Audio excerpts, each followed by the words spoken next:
Greetings. We are anonymous. Sylvia Browne.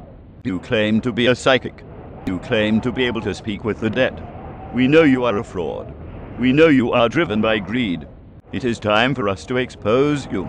It is time we show people your tactics, your lies, your misinformed and dangerous medical advice. You claim you use God-given powers to help people. You go on television. You take randomly asked questions from strangers. You claim you are helping those people. But in reality, you are lying to them. You are using some well-known social engineering tactics called cold reading. Although sometimes your cold reading can look impressive to an untrained person, it is a simple guessing game you play with your victims. You make general statements and expect them to acknowledge it if you are correct. If they say you are not correct, you simply tell them they are the one who is wrong, or that they are not making the connection to their own life. You then quickly move on to your next guess. It's basically a fast-paced game of hit and miss. You're credited for the hits. They're blamed for the missed.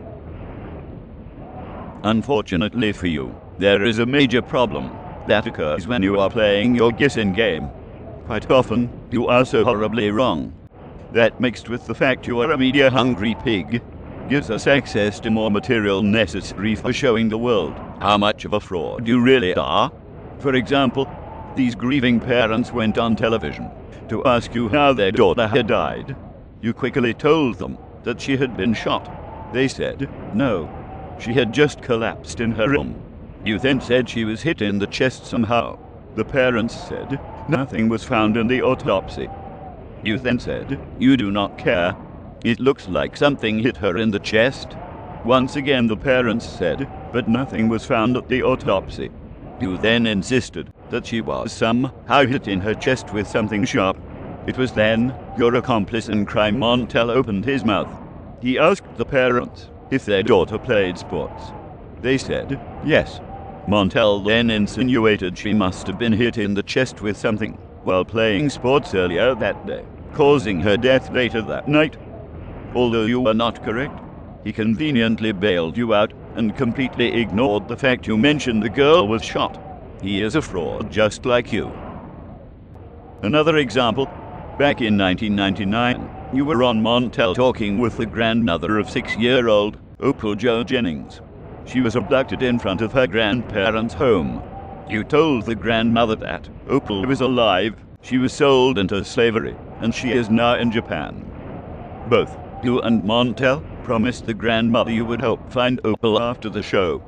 Neither of you ever attempted to do so. You lied to the grandmother. You had no clue where Opal was. You had no intent of helping her find Opal. You are both just lying greedy pigs. Later that year, convicted child molester Richard Lee Franks was arrested and later found guilty of her abduction. In late 2003, her body was found just 13 miles away from the place she was taken from. It was also discovered that she had been killed within hours after being abducted.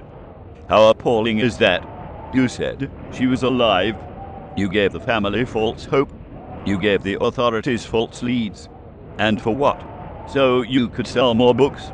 So any other families with missing children would pay you to help find them. Your greed is truly mind-blowing. In 2002, Shawn Hornbeck went missing. Months later, his parents went on Montel to speak with you about what had happened to their son. You told them he was taken in a blue-colored Impala with tail fins.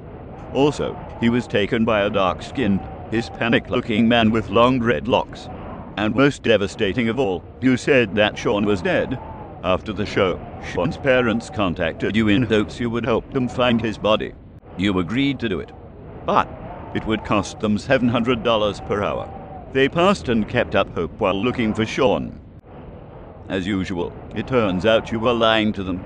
On January the 12th, 2007, 15-year-old Shawn Hornbeck was found alive. He had been abducted by a white man with short hair who drove a white pickup truck named Michael Devlin. Have you no shame, Sylvia? None at all? On January the 2nd, 2006, there was an explosion at the Sago mine in West Virginia, resulting in 13 miners being trapped inside.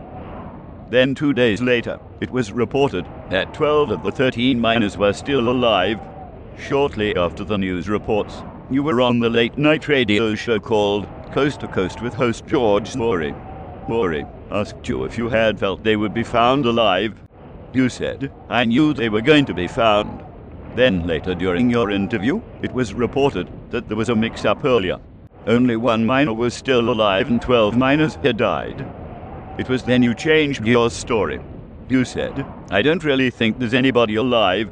If there is, I think maybe only one. But I just don't think they are alive." And later you said, "I did not believe that they were alive. I just believed that they were gone." First your claim was you knew they would be found. Then your claim was you knew they all were dead. Still, in the end you were wrong. 12 of the miners died, and one man came out alive. With 2 guesses, and with the help of news reports, you were still wrong. How very low of you, Sylvia. These are real people's lives you are commenting on here. This is not some kind of meaningless guessing game. You have made literally hundreds of blunders just like the examples shown. Many of them are documented and shared on StopSylviaBrowne.com. In early 2007, you had your lawyer try to threaten this man into shutting his website about you down. And why would you want him to shut down his site?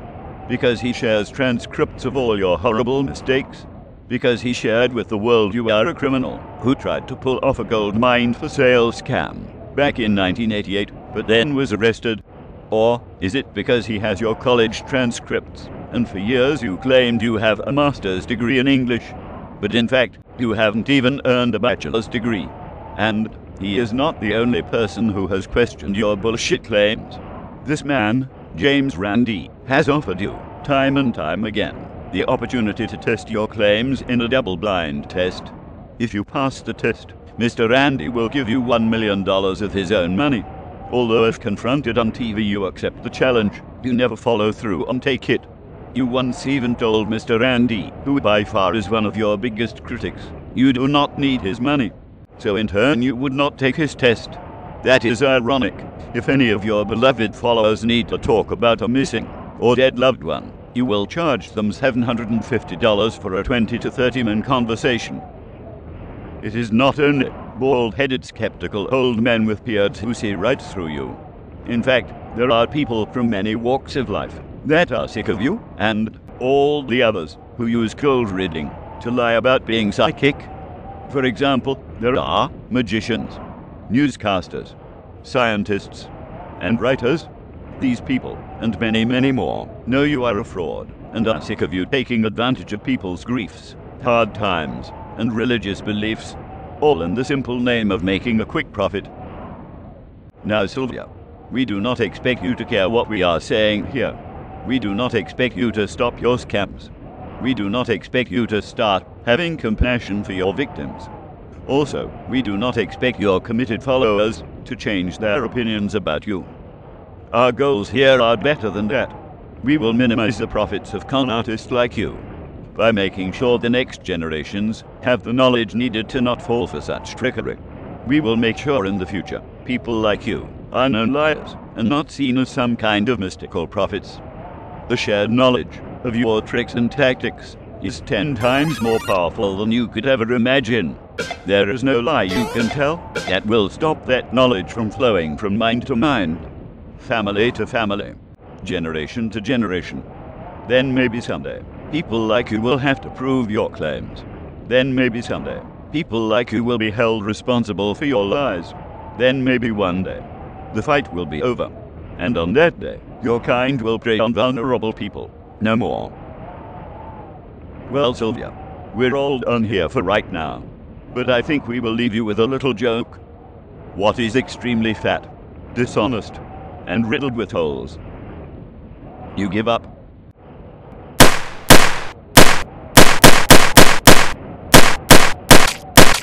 The answer is the fat, greedy, lying con artist, Sylvia Browne.